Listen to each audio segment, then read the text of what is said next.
হাতের মান্তাসাটা দেখ, এইবার নববর্ষে ও দিল। সুন্দর না? ঈষৎ গর্বমিশ্রিত সুরে কথাটা বলল মিত্রা। মিষ্টি হেসে নদী বলল, খুব সুন্দর, বেশ মানিয়েছে তোকে। চিরকাল বইয়ের পাতায় মুখ বুজে থাকা নদীরও বেশ নজর কেড়েছে মান্তাসাটা। ডিজাইনটা বেশ সুন্দর। মিষ্টির প্লেটটা নদীর দিকে এগিয়ে দেয় মিত্রা। এই, এত মিষ্টি খাবো না, নদী মাথা ঝাঁকিয়ে বলল। আরে খেয়ে নে, কত বছর পর আমার বাড়িতে এলি বলতো। মিত্রা জোর করে নদীর মুখে অল্প মিষ্টি কেটে ঢুকিয়ে দেয়।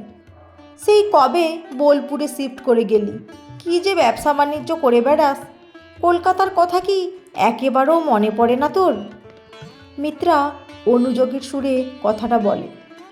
নদী বলে, মনে পড়ে বলেই তো তোর কাছে এলাম, খুব মিস করছিলাম রে তোকে। তবে কি বলতো, ওখানে থাকতে এখন বেশ ভালো লাগে, কতজন মিলে কাজ করি, সেলটাও ভালোই চলছে। আসলে বাবা চলে যাবার পর বিজনেসটাই একমাত্র ভরসা ছিল। তখন চাকরির কোচিং নেব নাকি সংসারটাকে সামলাবো। যেদিন বইয়ের থেকে মুখ বের করে প্রথম বাস্তবের দিকে তাকালাম, সেদিন খুব অসহায় লাগছিল জানিস, কিন্তু ধীরে ধীরে সবটা ঠিক হয়ে গেল। এখন যেন কিসের বিজনেস তোর? মিত্রা ভুরু দুটো কুঁচকে জিজ্ঞাসা করে। টেরাকোটার গয়নার। প্রথম আইডিয়াটা অনুভবই দিয়েছিল রে। ওই তো বলল শান্তিনিকেতনে নাকি এসবের খুব ডিমান্ড। কথাটা সত্যি, সোনাঝুরির হাটে পুরো লোক উপচে পড়ে এসব কিনতে। তাছাড়া সারা বছর তো ট্যুরিস্টদের আনাগোনা লেগেই থাকে। ভাবা যায়, আমাদের স্কলার নদী কিনা শেষে হাটে বসে পোড়ামাটির গয়না বেচছে। এর চেয়ে তুই ভাই বিয়ে করলেই পারতিস। কথাটা মজার ছলে বললেও নদীর কানে কেমন যেন বিদ্রূপের সুর বেজে ওঠে। আসলে এটা নদীর বেশ একটা দুর্বল জায়গা। পড়াশোনা করে চাকরি করার খুব ইচ্ছে ছিল নদীর, কিন্তু বাবার একটা স্ট্রোক আর সব শেষ। তখন এই ব্যবসাটাই তো ওকে বাঁচিয়েছিল। দিনে দিনে যেন বিজনেসটার প্রতি একটা ভালোবাসা তৈরি হয়েছে ওর। একটা আলাদা জোর দেয় এটা ওকে, বারবার মনে করিয়ে দেয় কোনো বিপদ হলে ওর পাশে আর কেউ না থাক, বিজনেসটা তো রয়েছে। কতগুলো মেয়ে এখন ওর বিজনেসের সাথে যুক্ত। বোলপুরেই বেশ কয়েকটা আউটলেট খুলেছে, মেয়েগুলোরও বেশ সাহায্য হয়। পৌষ মেলায় নদী দিদির স্টল তো পুরো বাঁধা। ওদের এলাকার সবাই এই নামেই দোকানটাকে চেনে, নদী দিদির দোকান। না, এখন আর চাকরি না পাওয়ার জন্য রিগ্রেট করে না নদী। বিজনেসে একটা আলাদা মজা আছে, অনেকে মিলে পরিবারের মতন মিলেমিশে কাজ করে। ভাবনার স্রোতে হারিয়ে গিয়েছিল নদী।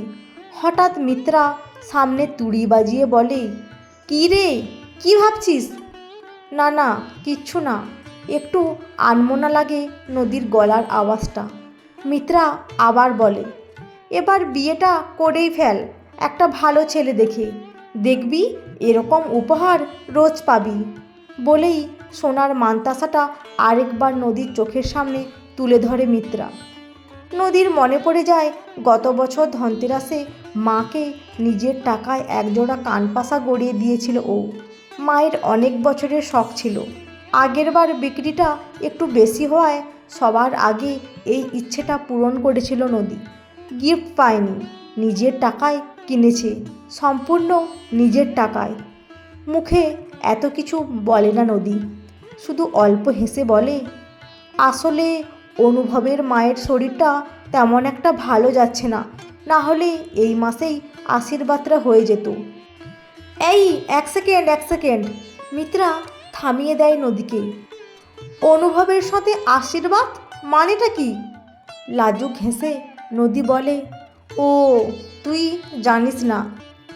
আসলে অনুভবের সাথে বেশ কয়েকটা বছর ধরেই একটা সম্পর্ক গড়ে উঠেছে। ছেলেটা খুব ভালো জানিস, আমাকে খুব সম্মান করে, বোঝে। রাখতো তোর সম্মান। ওই অনুভব মাস গেলে কটা টাকা রোজগার করে? আর ওর মা না ক্যান্সারের পেশেন্ট, ওই 1000-10 টাকা তো মাইনে, মায়ের চিকিৎসায় বোধহয় তার বেশিই ব্যয় হয়। দেখ গিয়ে কত জায়গায় ধার দেনা করে রেখেছে। এমন একটা পরিবারে বিয়ে করবি তুই? তোর কি মাথা খারাপ? এমনভাবে বলিস না মিত্রা, ও ধার দেনা কিছুই করেনি, আর মায়ের শরীর খারাপ, খরচা করবে না? সেই ধার দেনা না করে ওই রোগের চিকিৎসা করাচ্ছে। পারিসও বটে তুই। এই দাঁড়া দাঁড়া, আচ্ছা তুই কোনোভাবে ওর মায়ের চিকিৎসার দায়িত্ব নিয়ে বসে নেই তো? মিত্রার কথায় মুখটা নামিয়ে নিয়ে নদী বলে, দায়িত্ব কেন নেব, তবে যৎ সামান্য কিছু দেওয়াটা তো আমার কর্তব্য বল। ওই তো, ওই কারণেই এখন অনুভব তোকে বিয়ে করার ধান্দায় আছে। মায়ের চিকিৎসার খরচটা বিনামূল্যে হয়ে যাবে। শোন, বিয়ে করবি এমন একজনকে যে তোর দায়িত্ব নেবে। তুই মেয়ে, তোর এত দায়ভার মাথায় বইবার তো কোনো কারণ দেখি না। অবশ্য আমি কাকেই বা বোঝাচ্ছি, তুই তো বিয়ের আগে থেকেই দায়িত্ব নিয়ে বসে আছিস। এতক্ষণ শান্ত থাকলেও মিত্রার এই কথাটা একটু গায়ে লেগে যায় নদীর। উত্তর না দিয়ে পারে না ও। মিত্রা, দায়িত্ব আমি একা নিইনি। বাবা মারা যাওয়ার পর অনুভবই কিন্তু এই বিজনেসের আইডিয়াটা আমাকে দিয়েছিল। জানিস, মায়ের শরীর খারাপের সময় ও কি ভীষণভাবে আমার পাশে ছিল। না হলে সব কিছু আমি একা হাতে সামলে উঠতেই পারতাম না। আর দায়িত্ব কেন শুধু ও পালন করবে বলতো? সংসারটা আমরা দুজনে করব। দুজনের পাশে তো দুজনকেই থাকতে হবে। ওর মা আমার মা কি আলাদা? সেই তোর বড় বড় কথা। এই আমাকে দেখ না, বিয়ে করার সময় একদম দূরবীন দিয়ে খুঁজে বেস্ট লাইফ পার্টনারকে চুজ করেছি। গয়নার বিশাল দুটো শোরুম আছে, সোনা হীরের ছড়াছড়ি, টাকা পয়সার কোনো অভাব নেই। আর আমাকে তো ঘরে কুটোটি পর্যন্ত নাড়তে হয় না। মিত্রার কথার ফাঁকেই হঠাৎ ওর স্বামী দিব্যেন্দু ঘরে ঢুকেই দিব্যেন্দুর চোখ যায় মিত্রার হাতের দিকে। বেশ কড়া গলায় দিব্যেন্দু বলে ওঠে, এ কি মিত্রা, হাতে এই মানতাসাটা পরে আছো যে? তোমাকে তো এটা পয়লা বৈশাখে হালখাতার অনুষ্ঠানে পরতে দিয়েছিলাম, কত লোকজন দেখবে, আর এটা তুমি এখন পরে নোংরা করছো? প্রথমে একটু থতমত খেয়ে যায় মিত্রা, তারপর একটু হেসে বলে, আহা, রাগ করছো কেন? আসলে পুরনো বন্ধু এসেছে, তাই ওকে একটু দেখাচ্ছিলাম আমার বর আমায় কত সুন্দর উপহার দিয়েছে। উপহার? হোয়াট উপহার? দিব্যেন্দু আকাশ থেকে পড়ে। মিত্রা, এটা তোমায় দিয়েছিলাম যাতে নববর্ষে আমাদের নতুন শোরুম উদ্বোধনে তুমি এটা পরে আমাদের নতুন জুয়েলারির কালেকশানটার প্রমোশন করতে পারো। এটা বিক্রির জন্য, তোমায় পার্মানেন্টলি দিয়ে দিইনি আমি। এটা আমার জন্য নয়? মিত্রা ফ্যালফেলেভাবে তাকিয়ে জিজ্ঞাসা করে। না, কি ভাবোটা কি তুমি? প্রতিটা ওকেশানে তোমায় সোনা দিয়ে ভরিয়ে দিতে হবে? আসলে নিজে তো রোজগার করো না এক পয়সাও, তাই বুঝবে না হার্ড আর্নড মানি কাকে বলে। কথাগুলো ছুড়ে দিয়ে গটগট করে বেরিয়ে যায় দিব্যেন্দু। একবারও খেয়াল করে না তার সহধর্মিণী লজ্জায় অপমানে মাটিতে মিশে গেছে। নদী মিত্রাকে কি বলবে খুঁজে পাচ্ছে না। মিত্রাও যেন নদীর দিকে তাকাতে পারছে না আর। কিছুক্ষণ পর মিত্রাই প্রথম মুখ খোলে। তুই সত্যি খুব ভালো আছিস রে নদী। মিত্রার হাতে হাত রেখে নদী বলে, তুইও এবার একটু ভালো থাকার হদিস কর। কথাটা শেষ হতে না হতেই নদীর ফোনটা বেজে ওঠে। ফোনটা ধরেই নদী চমকে ওঠে। কি? দাঁড়াও, আমি এক্ষুনি আসছি। ফোনটা রেখে উঠে দাঁড়ায় নদী। আমাকে যেতে হবে রে মিত্রা। মণি মানে অনুভবের মায়ের শরীরটা খুব খারাপ হয়েছে, হসপিটালে নিয়ে যাচ্ছে। আমি বেরোলাম, বুঝলি? সাবধানে যাস নদী। মিত্রা মন খারাপের সুরে বলে ওঠে। আসলে অনেকগুলো বছর পর দেখা হয়েছিল পুরনো বন্ধুর সাথে, ছাড়তে মন চাইছে না। নদী চলে গেছে প্রায় 3.5 ঘন্টা হয়ে গেল। দিব্যেন্দুকে খাবার বেড়ে দিতে দিতে আনমনেই মিত্রা জিজ্ঞাসা করে, আমার মান সম্মান তোমার কাছে কোনো ম্যাটারই করে না, তাই না? আমার বন্ধুর সামনে আমাকে এতটা ছোট করতে পারলে তুমি? খাওয়া থামিয়ে দিব্যেন্দু রক্তচক্ষু করে তাকিয়ে বলে, সারাদিন আমার যথেষ্ট পরিশ্রম হয়ে যায় মিত্রা, এখন ন্যাকামি করে মেজাজটা একদম বিগড়ে দেবে না। চুপ করে যায় মিত্রা। নদী সত্যিই খুব ভালো আছে। রাতের সব কাজ মিটিয়ে নদীকে একটা ফোন করে মিত্রা। হ্যালো নদী, ওদিকের কি খবর রে? ডাক্তাররা দেখছে অনুভব খুব কান্নাকাটি করছে রে। আমাকে সব দিক সামলাতে হচ্ছে তো, আমি তোকে একটু পরে ফোন করি বলেই ফোনটা রেখে দেয় নদী। একটা চাপা দীর্ঘশ্বাস মিত্রার বুক ঠেলে বেরিয়ে আসে। আজ মিত্রা ভেবে পাচ্ছে না ওর সারা জীবনে প্রাপ্যটা কী। নদী একার রোজগারে নিজের পরিবারটা চালাচ্ছে, কতগুলো মেয়েকে ও কাজ দিয়েছে, অনুভবের মতন একটা লাইফ পার্টনারও পেল। দুজনে নিজেদের ছোটোখাটো প্রবলেমগুলো কি সুন্দর করে ভাগ করে নেয়। আজ অনুভব কি অবলীলায় নদীকে ফোন করে নিজের সমস্যার কথা বলে দিল। আর ওকে তো দিব্যেন্দু ভরসাই করে না, বলে ওর নাকি শুধু চাহিদা আর চাহিদা। অথচ অন্দরমহলের যাবতীয় খুঁটিনাটি সামলে রাখে এই মিত্রাই। তবুও দিন শেষে মিত্রা দিব্যেন্দুর কাছে একটা শোপিস ছাড়া আর কিছুই না।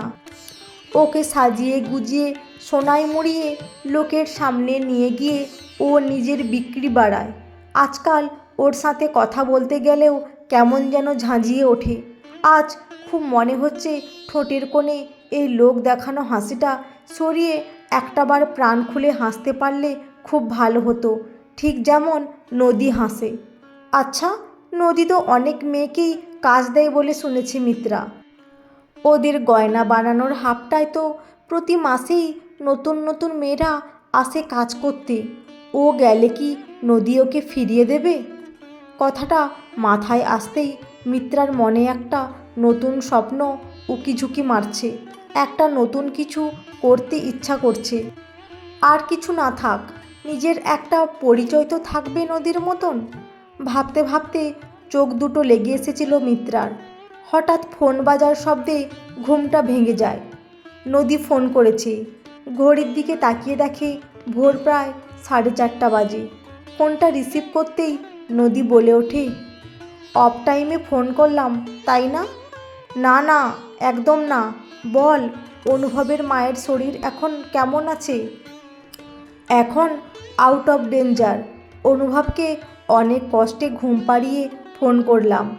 আসলে ওভাবে চলে আসতে হলো, মনটা খারাপ লাগছিল। আমারও রে, আজ খুব ভালো লাগছিল তোর সাথে কথা বলে। মিত্রার গলার উদাস ভাবটা নদীর কান এড়ায় না। তবে নদী কিছু বলার আগেই মিত্রা বলে ওঠে, তোর কাছে একটা সাহায্য চাই নদী। জানি এখন ঠিক সময় নয়, তবুও। আরে এত হেজিটেট করছিস কেন? বল না, কি লাগবে? ঠোঁট কামড়ে মিত্রা বলে, আমাকে তোর দোকানে একটা কাজ দিবি? মানে আজ তো কিছুটা দেখলি, অনেক দিনের ঠুনকো ভালো থাকার ভেগ ধরে ওর দোকানের সবচেয়ে কম দামি গয়না হয়ে বসে আছি।